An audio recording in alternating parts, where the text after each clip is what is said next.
Hi, and welcome. The event is now live. John, please take it away. Thanks, Ashley. Hi, everyone. Welcome to today's live Tech Talk. Context is the new code, the Enterprise AI Blueprint. This event was organized by the hardworking folks at Pure AI, and it's sponsored by Harness, provider of an end-to-end software delivery platform that helps engineering teams achieve the highest levels of engineering excellence. I'm John K. Waters, editor-in-chief of the Converge 360 Group of 1105 Media, and I'm joined today by Shubham Jindal, the director of AI at Harness. Hi, Shubham. Hi, John. So Shubham leads the company's AI strategy and the unified AI platform that powers products across the organization. An engineer at heart and a systems thinker by nature, he focuses on turning cutting-edge AI into reliable, governed, and scalable enterprise outcomes, bridging the gap between experimentation and adoption to help teams build AI they can trust. He is just the guy I want to talk to today, and we're going to get going here in a sec. I just need to do just a little bit of housekeeping. This Tech Talk is being recorded for later access. Keep an eye out for an email with a link to that recording. It'll be coming your way in the next few days. Our sponsor has provided some extra resources you won't want to miss. They're available now on your console. At the end of this conversation, we'll have a 5 to 10 minute Q&A. Please type your questions into the Q&A box as they occur to you. We'll do our best to get to all of them. Now, let me just set the stage for what we'll be talking about today. So AI demos take weeks. Enterprise AI takes architecture. Your team can build a flashy proof of concept Friday, but then Monday comes and you need to scale across business units, integrate with legacy systems and satisfy legal. Well, that's 90% of AI projects hit the wall. Over the next hour, I'll address this issue with Shubham and discuss a 4-pillar blueprint for AI that actually ships and scales. Okay, let's start with AI demos are everywhere, Shubham, but very few make it into production, as I've just said. Why do so many promising prototypes fail to scale in the enterprise, and what foundational gaps are teams overlooking from the start? Yeah, that's a good question. Thanks for the introduction, John, as well. So coming back to the question, we have seen amazing demos from AI that wow people in a conference room, but then they fall apart the moment you try to connect them to real enterprises. As you said, it's very cool and easy these days to build up an AI demo by Friday, and then when Mondays come, it gets really hard because you start to want to put it into production, and that's where things start to break out, things starts to go haywire. And I can talk a bit about what are the gaps between AI demos and the enterprise AI in general. As we said, AI demos takes weeks to build, just like a couple of weeks, even a couple of days, and it proves initial capability. It's like a cool demo that things work end to end. But if you have noticed, most of the AI demos stop at prompt engineering. It's like a cool prompt which has been fine-tuned, a couple of shots to an LLM, and the functionality works, and it really wows the people. But when you put it into enterprise AI, it needs a robust architecture in terms of it should be outputting consistent results, reliable results. That's what enterprise cares about. That's where, and instead of prompt engineering, actually the title of the talk today is also context is the new code. Instead of prompt engineering, just the beginning of it. If you master context engineering, your AI will go a long way, a long, long way. And just to close on that question, scaling AI to me is not about bigger models. It's actually about having better systems. So that helps building enterprise AI better than. So there is a gap between demoing using AI versus building it for enterprises and make it work reliable and consistently. So what would you say are the biggest organizational blockers to moving beyond prompt engineering towards structured knowledge systems? I mean, better prompts, great, but... Oh, yeah.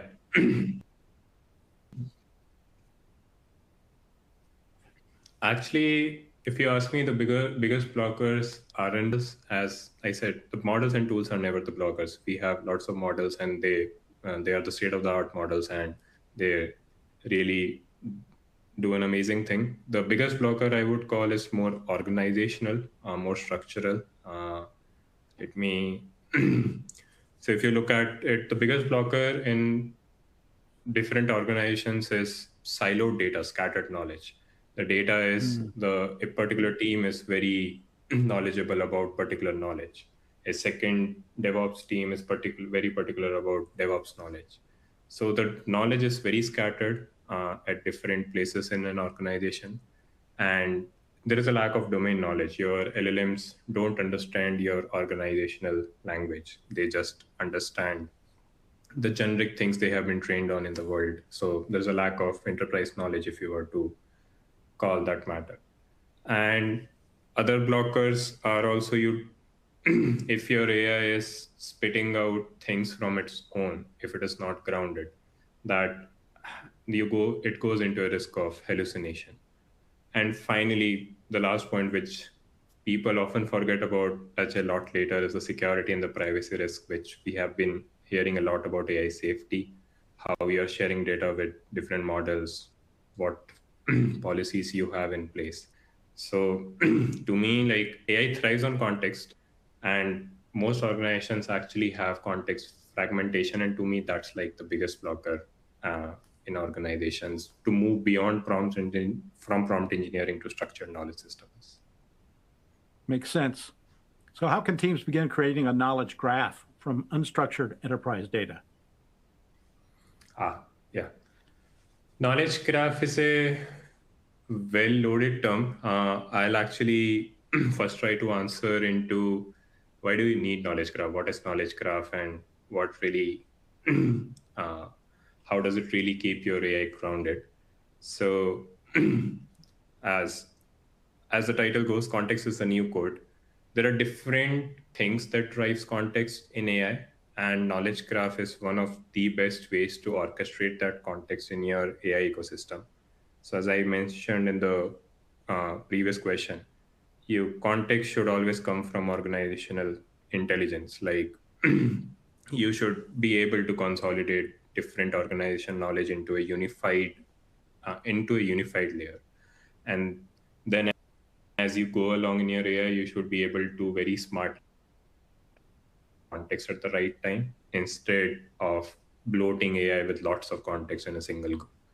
So organizational intelligence is really important if the scattered organizational knowledge needs to come at a single place. There are different tools that AI is available. AI has a lot of tools at its so things like MCP server. There are lots of MCP servers out in the world. So tools drive context, organization intelligence drive context, memories drive a context a lot. Memories make AI remember things. And all of it is really orchestrated by knowledge graph. If you don't put knowledge graph, you are relying on LLMs to orchestrate your knowledge, and it won't be grounded. So that's the power of knowledge graph. And in order to think about how should teams go about building knowledge graph, it should be an iterative process, in my opinion. So if you can see, knowledge graph can come from different data sources. It could be a code, it could be a docs, which is like a scattered knowledge. It could be a Jira coming from a Jira MCP server. It could hell lot of configs you have. The starting point is like identify your core data models. It could be the core data models you want to start with. You don't really have to perfect everything in a single go, but start identifying what different data sources you want to connect, what matters most to your organization in the beginning. Start enriching it with data. Like imagine like the data sources are the nodes, and every node you start enriching every node with metadata. Who owns this node? Who owns this code? What is the version of this code? What policies are applied on particular data sources? And then you kind of start building a graph. What data is connected to whom? Just like you imagine foreign keys in databases, you start deriving a relationship. It could be bidirectional relationships. So if you start imagining it as a graph and you just expose a graph API for your AI agents to query, they would do really wonders. So for example, of a knowledge graph, like if you got an on-call incident, now on-call So the code is the left part of your organization, and receiving on-call incident is like your code has broken, but it comes when you deploy our code in production. Now with Knowledge Graph, you can actually tie those entire layers of SDLC. Your on-call incident can mention that so-and-so service failed. Now you would be able to know that this incident is linked to a service. This service is linked to this code. This code is linked to this team. So you would immediately know for that on-call incident which team to go to, and even come to a quicker RCA for that matter from historical context. So suddenly, like if you put Knowledge Graph into the system, AI doesn't just see text, lots of text. It actually understands your organization, starts understanding your organization language in a graphical fashion. Okay. So just to clarify, what does grounding in truth look like in practice, and how do you measure its success? That's a good question. Good question. It's hard. Like, to be honest, it's hard to keep AI grounded. The way I see it is like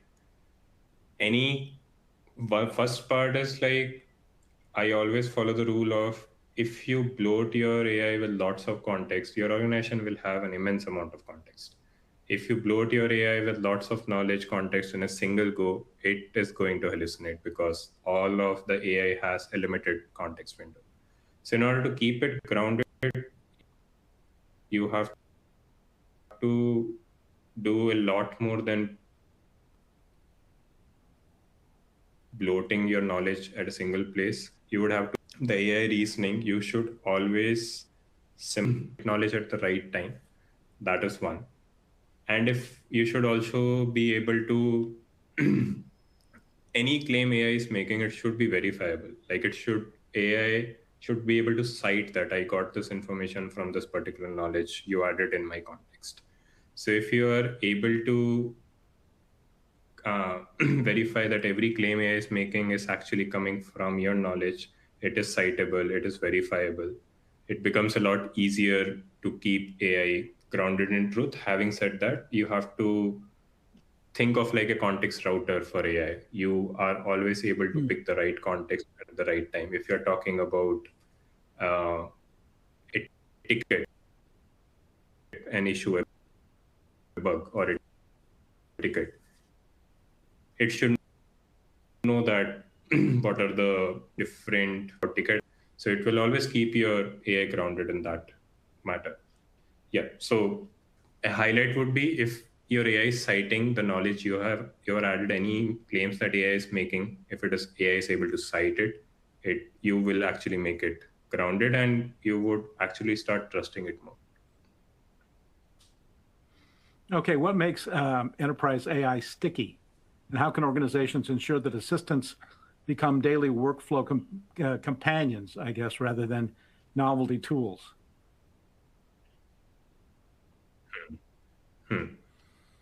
Oh yeah, like that's like the evolution of AI. Like one of my favorite questions, like what it's more like how to make your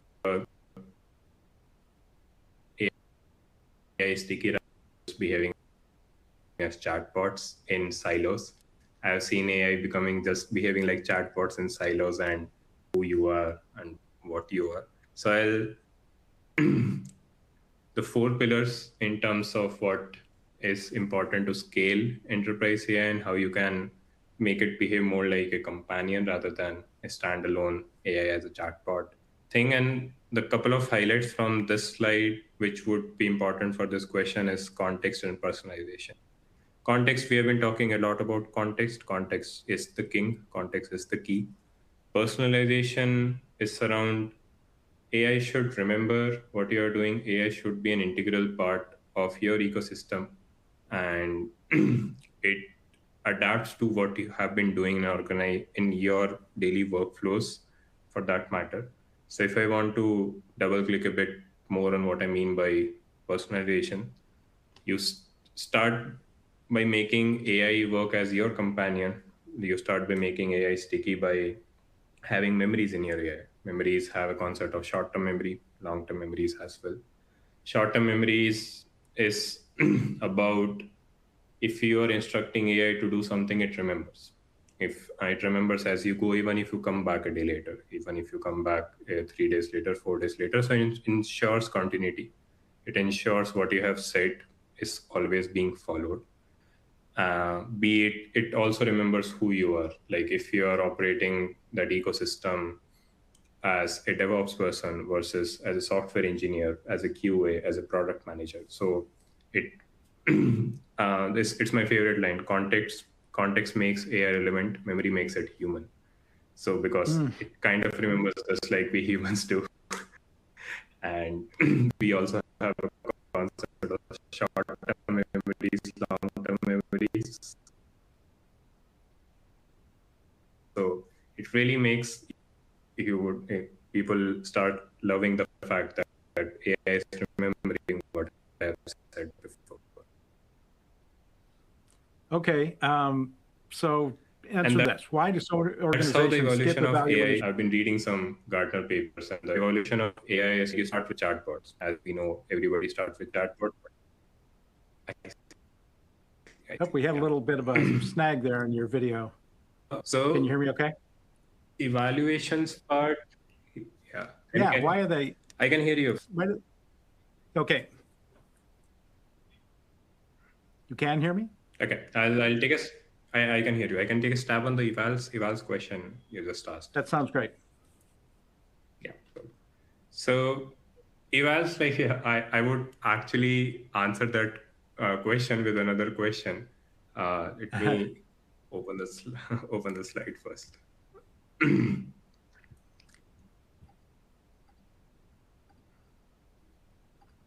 Yeah. So it's like if you wouldn't ship your code without test, why would you ship AI without evals? Evals are like functional tests for your AI, and I can understand why organizations skip evaluations in early AI phases, because it's not as easy as you would have written unit test, functional test for your code. It's AI is more probabilistic. It's not deterministic. So the traditional unit test mindset does not apply. And due to this reason, like, teams also don't understand what good means. What does it mean to AI have a good output versus a bad output? Because it's very probabilistic. And you just start shipping it into production, and you just assume that AI would work. So to me, it's like you cannot improve what you cannot measure, and you cannot trust what you cannot test. Yeah. Makes sense. Okay, so what are the most common failure modes in AI systems that evals help catch before they go live? Yeah, good question, actually. So if you look into how AI works, it's not like things break there. It's not like you have shipped a bad code and suddenly a button has stopped working, suddenly the website has stopped loading. It's not like that. We first have to understand what is a failure mode. What does it mean for AI to fail? AI fails in a way like there is a behavioral drift. You constantly are making changes in your AI prompts. You constantly want to switch models. You constantly are bringing in more tools. So it starts hallucinating if you don't put the right set of evals to even understand, is it drifting? Because it would still output something. It wouldn't fail in a way that the button has stopped working. It would still output something. It's more around, did it drift from what you actually expected it to? Did it suddenly change its tone? Did it suddenly change its reasoning? So these are some of the failure modes I expect AI to catch before. How is it drifting? Because because of AI, you are actually developing your AI agents much faster than before. You're changing prompts, you're changing models, and it's very important to notice that change in the drift, which evals would really help catching things. Okay, so what do you think teams should, let me put it this way, how should they design eval pipelines that support ongoing iteration and model updates? Yeah, I don't see like evals pipeline any different than the you have for software. It's like you should also think from the same philosophy. You should have a set of regression evals. Regression evals are like pre-deployment checks in terms of, has it drifted? Are there any regressions? Always use LLM as a judge to score your outputs and understand whether it is drifting, how it is quality. Then once your regression evals are shipped, everything looks green, then you can do some, when it goes to production, you can do a bit of inline evals. As and when you're chatting with AI, you can automatically eval the fact that did the response make sense? Did the response, was the response not toxic? Or did the response actually in line with what the user asked? And there will be containers because evals sometimes take time to run. So there could be out of the band evals, which you can plug back as a feedback loop in your a bigger set of evals out of band rather than inline. So that is one part to the evals pipeline. But to highlight the other fact where evals are different than functional tests, and this is one of the key things we follow in Harness, we treat evals as benchmarks. So there are a lot of benchmarks out in the world where LLMs are scored. So we should treat evals as benchmarks. What I mean by that is you should just not have successful cases. You should also have a lot of failure cases. And you should have a threshold that my AI is doing 70% on my benchmark today. So you kind of gamify the system. I want to do 75, I want to do 80, I want to do 85. So always treat evals as like benchmarks. You should always have failure cases as well so that you know your AI is improving. To keep on evals is like evolving. Evals should be evolving. It's not like you came up with 100 set of tests today and that's it. Anything that fails, anything that is reported as a bug, as an issue, anything that your system highlights automatically that this AI response looks bad, come back, add it into your eval pipeline, into your benchmark. And it's like every failure is a new eval. And once you add a eval, you run your benchmarks, you get a better AI. Okay, so what makes generic AI assistance ineffective in enterprise settings? Everything. If you coming back to the same slide, the 4 pillars of enterprise AI. If you are not following the right context engineering in truth, if you are not following the right governance and safety, AI assistants will be effective in enterprise setting. Enterprises care a lot about trust. Enterprises care a lot about compliance. Enterprise care a lot about consistency, reliability. So these are the 4 pillars. If an AI solution is not following any of them, it's in my opinion, will stay ineffective for most of the folks. Okay, so how do you begin teaching AI the language of a specific organization? Yeah. So when you fit AI into an enterprise, it knows general English. Like AI is very good at general English, but it does not know your English. So I like to call it that way. Right. So you always start with defining your basic jargons, basic documentations you have out for the folks. Start with the terms, abbreviations that define your business. Start with your product names. You would have a lot of abbreviations for your product names. You would have different policies which needs to be enforced. So for example, at Harness, we didn't teach AI English. We actually taught it DevOps. We taught it what DevOps means. We have good enough knowledge documents around the different jargons of DevOps. What is CI? What is CD? What are different product modules in Harness? What are the abbreviations we use? So that is teaching the language of your organization.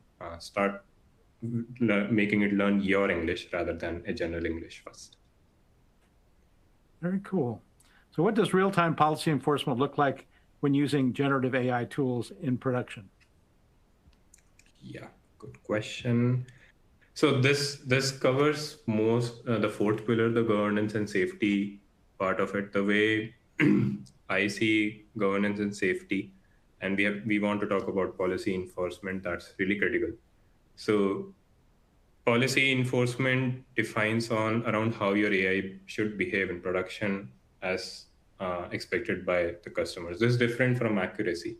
This is different from consistency. This is more around I as an enterprise want to follow a certain policy across the board. AI should behave in that way. So there are two phases in order to make AI, adhere AI to your policies. It's like you do a pre-phase kind of a validation. Whenever any requests are going to LLM, you run them through your policy enforcement and guardrails.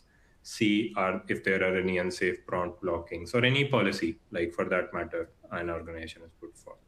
And of course, a post-validation phase, when the response comes back from the LLM, from the AI, you also again run through the policy guardrails to make sure that the output is according to the policy standards the organization is set for.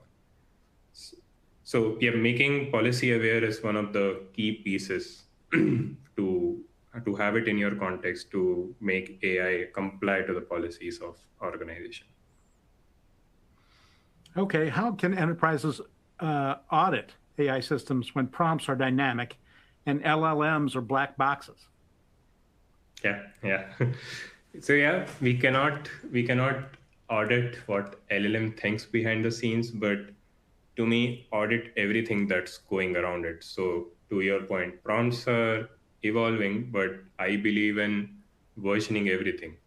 Anything you are changing in your code, be it prompts, be it model, be it tools, be it any configuration, make it version controlled and log everything, what's happening. Also do a lot of A/B testing in terms of if you're changing anything, do a lot of A/B testing rather than just rolling it out. But coming back, audit everything, log everything that's happening around LLM because LLM is a black box. So start with versioning everything, log everything in terms of versions, what got shipped in what version. And we talked about evals.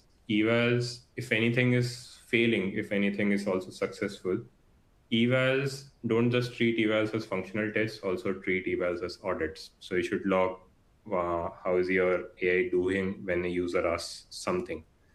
And yeah, I think majorly that you version everything, start logging everything, what is happening around LLMs for your AI, and it would be a good behavioral audit trail, in my opinion. That sounds like great advice. Okay, what standards can help ensure AI deployments meet compliance requirements? There are a lot of standards, compliance standards out in the world. To me, I primarily care about there's something to start with. So I care about a lot of sensitive data standards, like privacy standards, in terms of we as an AI system, it should not be leaking, it should not be sending all the sensitive data, be it my passwords, be it my any PII data to LLMs. And you should be like definitely SOC 2 compliant for that matter. There are other compliances. There is no specific AI compliance yet for that matter, but the major compliances work the same way for any software. You start with the basics one, SOC 2, sharing sensitive data, not sharing sensitive data actually. So to close on that question, it's like you cannot retrofit compliance into AI. You have to architect for it. You have to think about it in that way. So yeah. Makes sense. So what are the most common overlooked security or privacy risks that when scaling AI across business units? Oh yeah. One of my other favorite questions. I have seen a lot. I've seen a lot of AI systems in the past which does not understand the concept of identity. What I mean by that is, I would rather call it access control. So because we plug in a lot of knowledge into AI ecosystems, the access control based on my role is really broken. As in, AI should understand that even I have an access to that particular knowledge. If I don't have access to the particular knowledge, AI shouldn't have access to the particular knowledge. Otherwise, it would start leaking information to me, which I am even not privileged for. So to start with, this is one of the most overlooked thing in the tech world. We call it RBAC, role-based access control. So that is one of the most overlooked security privacy risk. I am able to access information I should not be able to. That is one. And second, as we called out in the previous question, is the sensitive data. Security in AI is not about encryption, actually. It's about protecting your context. It's about what context you want to send to LLM, what context you don't want to send to LLM, and being very careful sending the personal identifiable information to LLMs. Fascinating. I think that's all the questions I've got for you, but we've got some questions from our attendees. I want to remind you guys, you can type your questions into the Q&A box at any time. We'll do our best to get to all of them. Let's see what we've got here. We've got one from Al here who's wondering, Shubham, how does Harness AI use context engineering? Oh, good question. I actually have a slide for that. So we follow certain, there are certain 4-5 techniques in order to do context engineering. And it starts with the basic one, compaction, because you have a very limited amount of window to fit your context in. So whenever your context is overshooting, start compacting your data, summarize key decisions that were made, and always with evidences. Don't forget about the evidences. Summarize key decisions with evidences, and it'll keep your context shortened.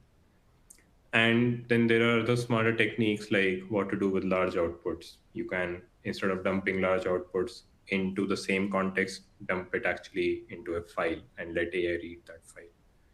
And the one I called is like a context router. We also call it semantic augmentation. Choosing the right context at the right time instead of bloating AI with lot of context in a single go. Because if you do that, it's going to eat up like 60-70% of your context already. And you wouldn't be left with, you would just be left with like 20-30% of the context for AI to do things. So these 3-4 techniques works wonders for us in Harness in order to do a lot of context engineering. Okay, here's one from Sunny who's wondering, can you share examples where evals identified regressions or unintended behavior early? Oh yeah, like it's some of the examples from my experience here only. There are a lot of LLMs coming out in the market. I just heard yesterday ChatGPT launched 5.2. And we all are eager to try out new models. Like we want to test out the latest models and see how they do. And we really are curious about it.